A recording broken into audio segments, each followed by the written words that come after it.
Madame la députée, Monsieur Jean Lassalle, vous avez la parole. Merci beaucoup, Madame la Présidente, Monsieur le Ministre, Madame et Monsieur le rapporteur.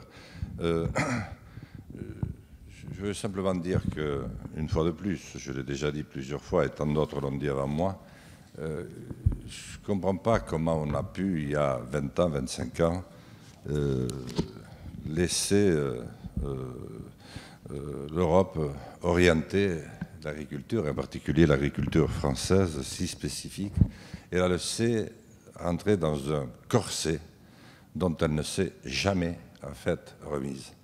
On a condamné les divers ministres de l'Agriculture par la suite à faire des exploits permanents, comme ceux que vous faites, Monsieur le Ministre, non sans panache, mais les marges d'action dont vous disposez, elles sont proches presque nul de zéro. À partir du moment où on a décidé qu'on devait, une fois de plus, singer les exploitations américaines et qu'il fallait affaiblir le plus possible l'agriculture française, eh bien, on a été contraint de s'orienter vers les fameuses fermes de 1000 vaches, ces latifundios qui ne ressemblent en rien à l'exploitation agricole française traditionnelle.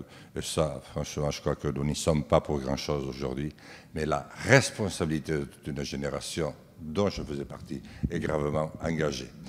Alors effectivement, il faut vivre avec des subventions, puisqu'il n'est pas autre possibilité de faire autrement. Monsieur le ministre, moi je vais vous dire que je ne suis pas de ceux qui veulent s'en passer, parce que sinon il n'y aurait aucune possibilité.